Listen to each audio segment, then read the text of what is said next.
साइंसदान ख़बरदार करे रहिया आहिनि त ॾुखण अफ्रीका जे ॾुखण अवल सामूंडी किनारे खां वयल ऐं ॿेड़ियुनि जे विच में टकराअ जे वधंदड़ ख़तरे जी करे विच ओभर में तकरार सबबि शिपंग रस्तिंग रेखनि जो रस्तो अख़्तियार करणु जॾहिं हूसी बाग़नि यमन जे वेझो बरतानवी मलकियत वारे जहाज़ खे अगवा कयो उन्हनि जहाज़नि जे इलाइक़े में मामलनि खे मारण जा मौक़ा काफ़ी हद ताईं वधी विया आहिनि उहे चवनि था तबीबनि खे फ़िलस्तीनी सहाफ़ी अली समूदीअ खे गोलियुनि जी ज़ख़्मनि जी संभाल करण उन वक़्तु रोकणो पियो जॾहिं संदसि साथे शेरिन अबू अकले जो लाश मक़बूज़ा वेस्ट बैंक जी इब्न सीना अस्पताल पहुतो। मां ॾिसण में कामयाब थी वियसि ऐं शेरिन खे मुंहिंजे भरिसां बीठी। मूंखे सूरतहाल ते यकीन न आयो। मूं रड़ियूं करणु शुरू कयूं ऐं मूं हिन ॾांहुं वञण जी कोशिश कई। इन्हनि मूंखे वञणु न ॾिनो। अलसमूदी चयो जीअं हिन अल जज़ीरा खे शुआ मई ट्रुशियस जा वाक़िया ॿुधाया। फुटबॉल जे मदान लाइ फीफा वर्ल्ड कप जी तामीर जी अक्सरियत जोश ऐं ख़ुशीअ खां वधीक मायूसी ऐं सदमो ते मरखोज़ आहे। वॾियुनि मसइलनि सां मुंहुं ॾियणु महांगी मैच टिकटनि खां वठी आलमी गवर्निंग बॉडी ऐं टिनि मेज़बान क़ौमुनि में मुक़ामी मुंतज़मिन ॾांहुं हिदायत कई आहे। कैनेडा, मैक्सिको ऐं अमरीका बरतानवी हुकूमत ईरान सां लाॻापियल नेटवर्क ते पाबंदियूं लागू करे छॾियूं आहिनि जिन ते बरतानिया ऐं ॿियनि हंधनि से हमलनि जी साज़िश जो इल्ज़ाम आहे। परॾेही आफ़ीस माण्हुनि ऐं टिनि इदारनि खे सफ़री पाबंदियूं असां सां मंजमत करण ऐं डायरेक्टर जी नाअहली जा हुकुम जारी कया आहिनि जेकी ईरानी हिमायत याफ़्ता दुश्मन सरगर्मी सां जड़ियल आहिनि। अटिक सूमर ॾींहुं अटिक जी जंड वारी इलाइक़े मानकोर सिक्योरिटी पोस्ट ते आपघाती हमले खे रोकण दौरान हिकु रेडार पंहिंजी जान कुर्बान करे छॾे। ज़िले पुलिस ऑफिसर सरदार मरवान ख़ान तस्दीक कई। मीडिया सां ॻाल्हाईंदे ड्रेपियो मरवान जो चवणु हो त वाक़ियो अटक शहर खां 2 किलोमीटर जी मुफ़ासिले ते तालकी जंड में वाक़ी पंजाब ऐं खैबर पुख्तूनख्वा सरहद ते अहम सिक्योरिटी पोस्ट जी वेझो पेश आयो। 8 अमरीकन खे क्रोज़ ॿेड़ीअ मां कढियो वियो। हुंटा वायरस जी मुमकिन निमाइश खां पोइ सिहत जे अमलदारनि जी वेझड़ाई सां निगरानी कई पई वञे जीअं अख़्तियारनि अवाम लाइ ख़तरो बरक़रार रखी डच जहाज़ एमा हुंदियुस ते सवार हिकु मुसाफ़िर एंडस वायरस लाइ मुस्बत आज़मायो आहे। हिकु नादिर क़िस्म जो हांटा वायरस जॾहिं त ॿियो कुझु घटि अलामतूं ॾेखारी रहियो आहे। डोनाल्ड ट्रंप जो चवणु आहे त ईरान सां जंगबंदी ज़िंदगीअ जी सहारी ते आहे। तेहरान जी रद्द अमल खे अमरीकी अमन जी तजवीज़ खे बेवकूफ़ करार ॾियण खां पोइ अमरीकी सदर जी आचर ते ईरान जी रद्द अमल जे फौरी रद्द अमल अंदेशीअ खे जनमु ॾिनो आहे त मिरियो हफ़्ता पुराणो तकरार अॻिते वधंदो ऐं हर्मिज़ जी आबनाई ज़रिए शिपंग खे मफ़लूज कंदो। ताज़ी तजवीज़ जो हवालो ॾींदी ट्रंप चयो त जंगबंदी हिन वक़्तु सभ खां कमज़ोर आहे। पढ़ण खां पोइ उन कचरे जो टुकड़ो उन्हनि असांखे मोकिलियो। उहो वक़्त जे बारीअ में आहे त माइक्रो ड्रामा रुझान मुख्य वहिकिरो थी चुको आहे जीअं त माइक्रो ड्रामा एप्स जहिड़ोक रील शॉट ऐं ड्रामा बॉक्स ख़ामोशीअ सां बिलियुनि में रेक कनि था। पीकॉक सूमर ते ऐलान कयो त 2 अण स्कर पुट थियल ब्रावो माइक्रो ड्रामा लॉन्च करे रहिया आहिनि जेकी पंहिंजी ऐप ते स्ट्रीम कंदा। इहे उमूदी वीडियो सीरीज़ जेकी तक़रीबन दुर खां 6 सेकंडनि जूं कुस्तून आहिनि हिकु तकड़ी टुक टॉक जहिड़ो ॾिसण जी तजुर्बीअ लाइ ठहियल आहिनि। 5 सालनि जी पुराणी यूरोपी फ़ौजी ड्रोन शुरूआती हेल्सिंग मुबीना तौर ते हिकु नई $100 बिलियन राउंड खे वधाइण जी वेझो आहे। तक़रीबन $100 बिलियन जी क़ीमत ते गोल जी तवक़ा कई वई आहे। ड्रैगनर जी अॻुवाणीअ में ऐं मौजूदा हेल्सिंग सीड़पकार लाइट स्पीड जी अॻुवाणीअ में फाइनेंशियल टाइम्स ॿुधायो हेल्सिंग आख़िरी भेरो सिर्फ़ 1 साल अॻु जून लसरन में हिकु डील में उथारियो वियो जंहिंजी अॻुवाणी अर्बिन स्पार्टिफ जी बानी डीनियल एग जी अॻुवाणी में कई वई हुई। उहो हिकु अंदाज़ी मुताबिक़ सीरू 60 बिलियन यूरो 60 बिलियन अमरीकी डॉलर ते $1.5 मिलियन जी सीड़पकारी हुई। तंहिं करे ही नओं दूर हिकु क़दम आहे। Director general LDA Tahir Farooq जी हिदायतनि ते लाहौर डेवलपमेंट अथॉरिटी LDA जे टाउन प्लानिंग वंग शहर जे मुख़्तलिफ़ इलाइक़नि में गैर क़ानूनी कमर्शियल इमारतुनि ख़िलाफ़ कार्रवायूं तेज़ करे छॾियूं। LDA जी टिमनि मुख़्तलिफ़ इलाइक़नि में कयल एनफोर्समेंट ऑपरेशन दौरान डड़ मुल्कियतनि खे गैर क़ानूनी कमर्शियल इस्तेमालु करण ऐं कमर्शलाइज़ेशन फेस जी अदम उदायगीअ ते सेल कयो। आज़ाद जम्मू ऐं कश्मीर AJK जी हुकूमत पाकिस्तानी पारां ॾिठो वियो हिकु नई पॉलिसी सहूलतुनि वारी फ्रेम वर्क तहत माइनिंग मैदनी शाबे खे वधाइण जो फ़ैसिलो कयो आहे। उहो क़दम आज़ाद कश्मीर जी काबीना जे हिकु अहम फ़ैसिले जी पुठियां आहे, जंहिंजो मक़सदु इलाइक़े जी मैदनी सलाहियत खे खोलण ऐं एक्सपोर्ट ते मबनी माइनिंग मनसूबनि खे फ़रोग़ ॾियणु आहे। सदर डोनाल्ड ट्रंप सूमर ते चयो त विच ओभर जे जंग में जंग बंदे ज़िंदगीअ जी मदद ते हुई, जंहिं में चयो वियो आहे त मंजमत असासनि जी आज़ादीअ जा मुतालबा ऐं आमरीकी नाकाबंदे ख़तमु करणु शामिल आहिनि। ईरान जी पोज़ीशन ते जीअं सदर जो रद्द अमल ख़ुदि हिकु आमरीकी तजवीज़ जो जवाबु कयो ऐं उमेदुनि खे ड्राहे छॾियो त हिकु मुआहिदो जल्दी थी सघे थो हरमज़ जे बंदरगाह खे तजारती शिपिंग लाइ ॿीहर खोलण लाइ। मेडिकल रूम जूं भतियूं कारा आहिनि ऐं दरवाज़ा शूलनि जे शूलनि में अधु सड़ियल नज़र अचनि था। 10 ॾींहं बाद हिकु ज़ाहिरी पेट्रोल बम अधु राति में इबादत गाह जी दरीअ मां उछलायो वियो। दुहूं जी बि अञा ताईं गली जे पठीअ में पखिड़िजी थी। जॾहिं रबी यहूदी ब्लेक सुबुह जो वापसि आयो, उन हमले खां पोइ जंहिंखे हू पंहिंजी इबादत गाह जिम सॾींदो आहे, उन जी दीवार सां दाग़ थियल शीशीअ जी विंडोज़ ऐं हिक छित सां गॾु स्टार्स ऑफ ड्यूड, हिन चयो त हू जज़्बात सां मग़लूब थी वियो आहे। लबनानी मीडिया मूजिबि ॾुखण लिबनान में इसराइली हमलनि में घटि 4 ॼणा मारिजी विया ऐं 2 ज़ख़्मी थी पिया आहिनि। रियासती नेशनल न्यूज़ एजेंसी NNA 2 तबीब जी ज़ख़्मी थियण जी ख़बर ॾिनी, जॾहिं इहे सरकारी जंगबंदी जी भञकड़ीअ में इसराइली फ़ौज जी ताज़ी हमलनि जी मुतासिरनि खे इमदाद ॾियण लाइ पहुता।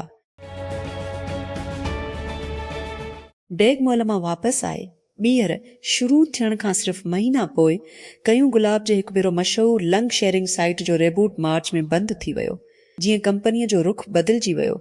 असुल में वॾी पैमाने ते community forum site Reddit जी मुक़ाबली तौर ते नईं सिर तरतीब ॾिनी वई। नई डेग उहो मालूम कयो त उहो मौसर तरीक़े सां मुनज़्ज़म करण जी क़ाबिल न हो। बूट ट्रैफ़िक खे पंहिंजी प्लेटफॉर्म ते हमिलो कंदी ऐं असर अंदाज़ करण लाइ मुक़ाबले खां पाण खे काफ़ी फ़र्क़ु न कयो हो। हनवेद अहमद सूमर ॾींहुं डिप्टी कमिश्नर मोहम्मद नवाज़ जी हिदायत ते हंगो रोड ते क़ाइमु आयस क्रीम फैक्ट्री खे सफ़ाई ऐं फूड सेफ्टी जी ज़ाब्तनि जी भञकड़े ते सेल करे छॾियो। हिकु इंस्पेक्शन टीम जी अॻुवाणी कंदी SSPCनि खे पैदावार वारी इलाइक़े में गैर मयारी अज्जा ऐं सफ़ाई जे ख़राब हालतुनि जो इस्तेमालु मिलियो। उहो इंस्पेक्शन ज़िले इंतिज़ामिया पारां गैर सिहतियाब खाद खुराक जी पैदावार यूनिटनि ख़िलाफ़ जारी मुहिम जे हिसे तौरु कयो वियो। Federal government employees housing authority FGEH जी director general captain Zafar Iqbal जी ख़ासि हिदायतुनि ते लैंड शीयरिंग बेस तहत सेक्टर्स F ऐं F जी मुतासिरनि में प्रोवेशनल ऑफर लीटर्स POLs बाज़ाब्ता तौरु वरहाया विया, जंहिं सां आबादगारनि खे राहत ऐं इत्मीनान ॾियारियो वियो ऐं उन सिलसिले में अॻु भराईअ खे वधीक हथे ॾिनी वई। हाउसिंग प्रोजेक्ट हिन सिलसिले में इस्लामाबाद जी सेक्टर्स F ऐं F रूमफीअ में हिकु परोकार तक़रीब कोठाई वई, जंहिंमें HA जी डिप्टी कमिश्नर डायरेक्टर लैंड ऐं ॿियनि लाॻापियल अमलदारनि शिरकत कई। इस्लामाबाद इलेक्ट्रिक सप्लाई कंपनी आइस्को सूमर ते पंहिंजी इलाइक़े जी मुख़्तलिफ़ इलाइक़नि में ज़रूरी सार संभाल ऐं मामूली तरक़ियाती कमनि जे करे अंगारीअ लाइ बिजली मुअत्तल करण जो प्रोग्राम जारी कयो। आइस्को जी तर्जुमान मूजिबि इस्लामाबाद सर्कल हेठि ईंदड़ इलाइक़नि में बिजली जी फ़राहमी सुबुह वॻे खां राति 6 वॻे ताईं खाना ड्रक बर्मा वहीदाबाद रहमान इनकिलियो खे एस्ट खाना अलनूर कॉलोनी शरीफ आबाद घोड़ीअ घोड़ी 2 वॻे ताईं मुअत्तल रहंदी। CCC दू ऐं फ़ज़ाया federal Peshawar web desk Peshawar High Court Peshawar ऐं भरपासे वारनि इलाइक़नि में चूंडनि जी खाण सबबि थींदड़ मौतुनि ऐं सिहत जी ख़तरनि बाबति हुकूमत खां तफ़सीली जवाब तलब करे वरितो। जस्टिस वक़ार अहमद ऐं जस्टिस बाबर सुतार ते ॿुधल 2 रुकनी बेंच अवामी सिहत जी ख़दशनि बाबति दरख़्वास्त ते ॿुधणी कई। PFE जी डायरेक्टर जनरल सैद मूसा रज़ा जी हिदायत ते पंजाब फोर्ट अथॉरिटीअ जी इन्फोर्समेंट टैमन राइवन रोड दाता गुंज बख्श टाउन ऐं पैरागून सिटी में कार्रवायूं कयूं। क्रैक डाउन दौरान मशहूर निहारे दुकान, हिकु फास्ट फूड रेस्टोरेंट ऐं हिकु कन्फेक्शनरी यूनिट सेल कयो वियो, जॾहिं त $1 लख ॾंड बि हियो वियो। फोर्ड सेफ्टी कानूननि जी भञकिड़ीअ ते ट्रिनफोर्ड बिज़नेसिस ते ज़ौसिया जो ॾंड लागू कयो वियो। इस्लामाबाद फेब्रुवरी तसिश जी आम चूंडनि जी 2 सालनि खां बि वधीक अरसे खां पोइ पाकिस्तान जी इलेक्शन ट्रिब्यूनल्स अञा ताईं लॻभॻि 3 चूंड दरख़्वास्तनि जो अज़ालो करे सघिया आहिनि। नतीजी तौर दर्जननि कानून साज़ हिकु कानूनी बादल जी तहत ऑफिस जारी रखंदा आहिनि। सिस केस अञा ताईं फ़ैसिले जी इंतज़ार में आहिनि। Free and Fair Election Network FAFEN जी मुताबिक़ अप्रैल सुस्तीअ जी आख़िर ताईं इलेक्शन ट्रिब्यूनल्स सुस्तीअ क़ौमी असेंबली ऐं सुज़ीअ सूबाई असेंबलीअ जी तकनि में जी सुस्तीअ जी नतीजनि जे ख़िलाफ़ दाख़िल कयल शुज़ीअ दरख़्वास्तनि मां या सुज़ीअ सैकड़ो फ़ैसिलो करे चुका हुआ। क़ौमी असेंबली जी तकनि बाबति तस्तेशन दरख़्वास्तनि मां 11 सूबाई असेंबलियुनि जी तस्सीर मां 11 दरख़्वास्तनि जो अज़ालो कयो वियो। इस्लामाबाद मिम्र सीनेटरनि पेट्रोलियम शयुनि जे अघनि में ताज़ी वाध ऐं तवानाईअ जी महांगी वाध खे रद्द कंदे हुकूमत ते माशी जबर जो इल्ज़ाम लॻाईंदी ऐं आलमी मालियाती फंड IMF प्रोग्राम मां निकिरण जो मुतालबो करे छॾियो। सीनेट में टेया जी पार्लियामानी अॻुवाण बैरिस्टर सीद अली ज़फ़र पेट्रोलियम जे अघनि में ताज़ी वाध खे अवाम ते माशी जुबर करार ॾींदे चयो त हो सर ₹रुपया फी लीटर लेवे ते अफ़सोस जो इज़हार। बर्तानिया जे वज़ीर आज़म कीयर स्टारमर पंहिंजी शक कंदड़नि खे ग़लति साबित करण जो वाइदो कयो आहे, जीअं हू गुज़िरियल हफ़्ते जी तबाही वारी मुक़ामी चूंड नतीजनि जी नतीजे में पंहिंजी सियासी मुस्तक़बिल लाइ विढ़ंदो आहे ऐं वधंदड़ क़यास आरायूं त क़यादत जो मुक़ाबिलो शायदि परी न हुजे। सोमवार ते हिकु मेक या ब्रेक तक़रीर में हुकुमरान लेबर पार्टीअ जी अॻुवाण चयो त हू तब्दीली पहुचाइण जो माण्हू आहे ऐं पंहिंजी पार्टीअ जी चूंड वाइदुनि खे पूरो करण जी ज़िमेवारी खणंदो। रेडवुड मवाद आख़िरकार हिकु नओं चीफ माली ऑफिसर मिलियो आहे। तक़रीबन हिकु अधु साल बाद उन जी आख़िरी वञण खां पोइ हू बैटरी रिसाइक्लिंग ऐं एनर्जी स्टोरेज कंपनी हलाईंदड़ अॻूणी टिस्ला अमलदारनि लाइ हिकु वाक़ुफ़ चेहरो आहे। सोमवार ते रेडवुड मवाद चयो आहे त हुन अॻूणी टिस्ला फाइनेंस जी सरबराह दीपक आहूजा खे पंहिंजी नई CFO तौर ते रखियो आहे।